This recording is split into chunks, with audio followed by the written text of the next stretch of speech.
In this edition of The Great Game, dear viewer, I'm going to talk to you about Prime Minister Modi's extraordinary gift to the women of Bihar. On Friday morning, he announced that he or the government would send 10,000 rupees for 75 lakh women in Bihar. And if you just do a quick multiplication on your phone or otherwise, you will realize that this amounts to 7,500 crores. And in my column, The Great Game in the Tribune, I have compared this with the first tranche that Prime Minister Modi and the centre gave to flood-affected Punjab, which is 1,600 crores. But before I continue, I'd like to introduce myself. I'm Jyoti Malhotra with the Tribune, and I'd like to urge you to read my column, The Great Game, in the Tribune, which appeared this Saturday morning. It's called There's Something Special About Bihar. And I'd also urge you and request you all, dear viewers, to follow the Tribune on all our social media handles on Twitter, Facebook, Instagram, and LinkedIn, and to follow our writing, our work, and our videos across our YouTube channel and on our website. Now, in this column, There's Something Special About Bihar, I talk about Prime Minister Modi's extraordinary gift to Bihar's 6.3 crore women. Now, there's absolutely nothing wrong with any government giving a gift or a dole to anybody, especially women. We always welcome that, and everybody knows that women work doubly hard. You work in the home and then you work outside. So this has been a very welcome gift indeed to the women of Bihar. 6.3 crore women. Bihar's population, as you know, is just over 13 crores. It's pretty much evenly divided, actually. It's 6.3 crore women and I think 6.7 crore men. And 75 lakh women have been chosen. There are some conditions which apply. 10,000 rupees per person, per woman, and which you will be encouraged to use for some sort of employment. And if you do make the cut, then the centre can also give you, which is the women of Bihar, women of no other state in the country, dear viewer. For the moment, it's just Bihar. And if you do make the cut, then this gift or this dole can go up to 2 lakhs per person or per woman. Now compare this, dear viewer, to the 1,600 crores that Prime Minister Modi and the BJP ruled centre has given to Punjab. He was here, the Prime Minister was here in Punjab, as we know, about 3 weeks ago. The Tribune covered his story, his visit to Gurdaspur. He met a lot of farmers who were affected by the floods, and he and other officials who came with him said that, and they promised that this was just the first tranche. Punjab indeed needed to do much more of the homework to tell the centre what more is needed. But what is extraordinary is that this announcement to Bihar, 7,500 crores, comes on the exact day of this extraordinary session of the Punjab Legislative Assembly right here in Chandigarh, which demanded a relief package from the centre of 20,000 crore rupees. So here are the figures. 7,500 crore rupees for the women in Bihar, just a beginning. 1,600 crores on the second hand to the people of Punjab, to the flood-affected people. 4 lakh acres of land was submerged, badly damaged, houses damaged, lots of houses washed away, schools affected beyond recognition, children going back to schools finding that there's nothing, fields full of silt and clay and sand that were brought by the rivers, boundaries between lands that have been obliterated by the silt that was brought by these rivers. Basically a terrible scene, as we know. And the people of Punjab have helped each other. The government, the ruling Aam Aadmi Party has instituted a fund called the Rangla Punjab Fund or Chardi Kala. Lots of people are donating money. But the extraordinary work that the ordinary people of Punjab have come out and not bothered about anything, but they have helped their own brothers and sisters. Lots of singers, celebrities, Diljit Dosanjh from afar, adopting so many villages, AP Dhillon, lots of celebrities like that who who have opened not just their hearts, but also their purse strings. And this comparison, 1,600 crores only from the BJP ruled centre, a first tranche, of course, but for the moment, that's what the Punjab has got from the centre. And you would ask yourself why. And the answer is clear, dear viewer. There are going to be polls held in Bihar in the month of November. Now, some would very unkindly say, which is what I've said in my column in the Tribune, some would unkindly say that the reason that the Prime Minister has made this announcement for the women of Bihar, this extraordinary announcement, is because it comes ahead of the announcement of the polls, and therefore it does not violate the Model Code of Conduct. And you know that the Model Code will immediately kick in as soon as the polls are announced. And after they kick in, no government can make these promises. But let's look a little bit in detail at what the Prime Minister is trying to do. Why is he targeting women voters? And if you read my column, you will see some of the data that I have gathered from various poll agencies like Access My India, like CSDS, which is a Centre for Study of Developing Societies in Delhi, and other organizations. So when Prime Minister Modi came to power 11 years ago in 2014, he realized that if he has to transform politics in his direction or in the direction of the BJP, then there is this constituency that cuts across caste, creed, language. And this constituency is that of women. Now, we all know that Indian politics, that the foundation of Indian politics is caste. What caste you belong to, what I belong to, and what the people of India belong to. So every state and every political party, when elections are going to be held and they prepare for elections, candidates are chosen, of course, on the basis of caste, but also several other parameters.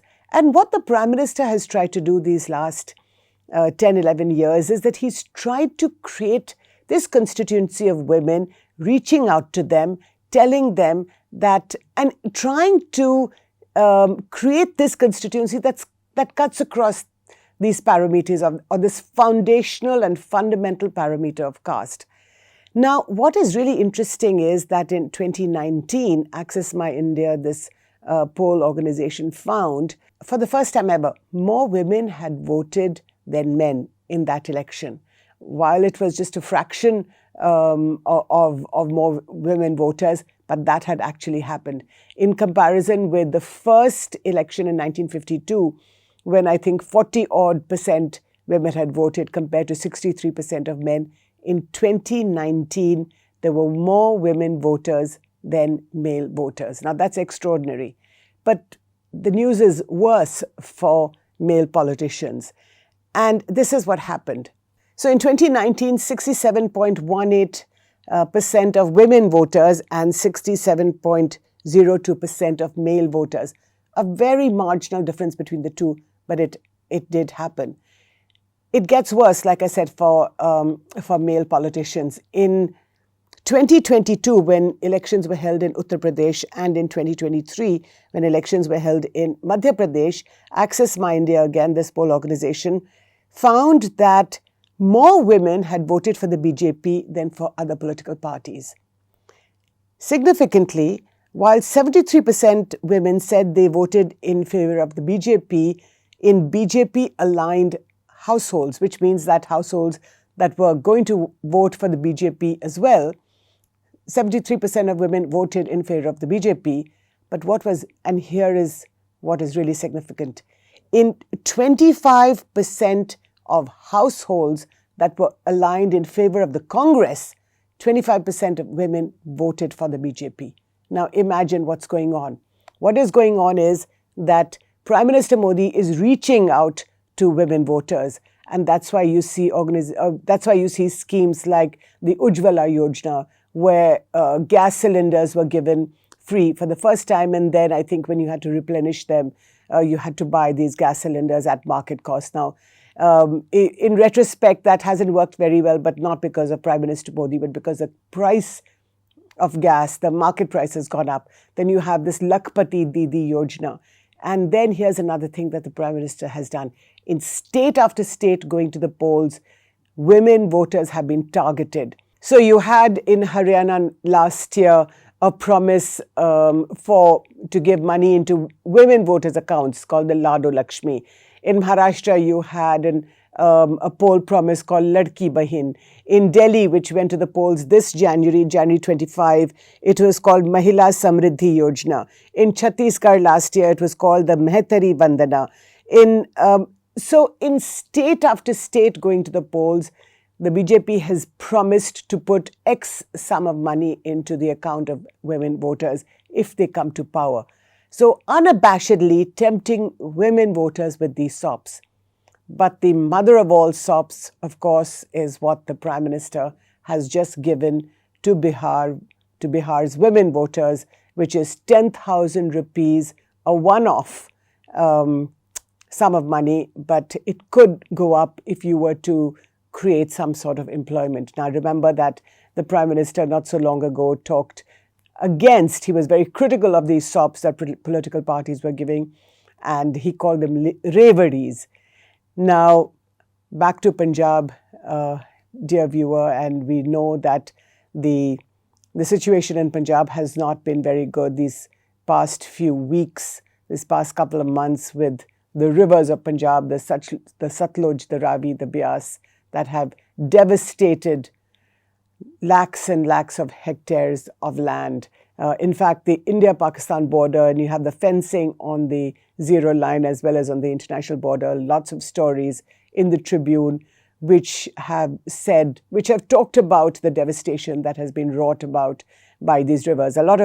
Some of these stories have also talked about whether that this was man-made and whether nature sort of aggravated this devastation, stories that we are also following.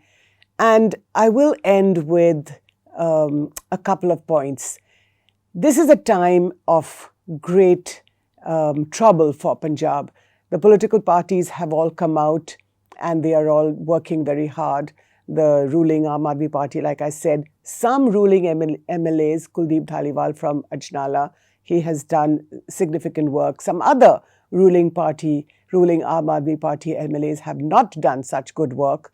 The Congress party, in fact, what's interesting about the Congress is that before these floods came and there was a lot of disappointment and anger against the Aam Aadmi Party. And remember that in 2022, when the party was swept into power with 92 MLAs, the people of Punjab were sweeping out the Congress. But there was, before the floods came, there was a lot of anger against the Aam Aadmi Party. And if you asked people on the streets, then they would say that I think that, if elections are held at this point of time, the Congress could come to power. But in these floods, you've seen Congress leaders basically not doing that much. They haven't come out of their homes.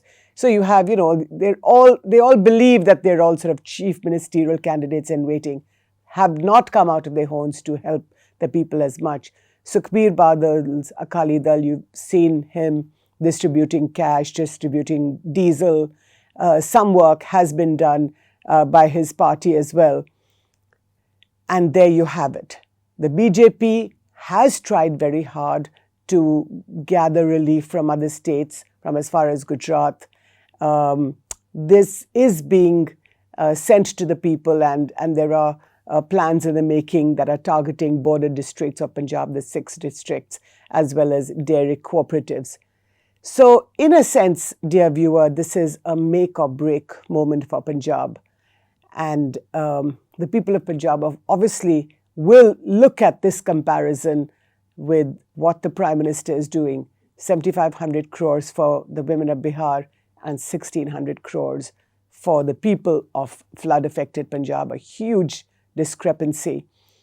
The people are obviously going to ask the question, why? Why is it that the Prime Minister would give so much money to Bihar and not to Punjab?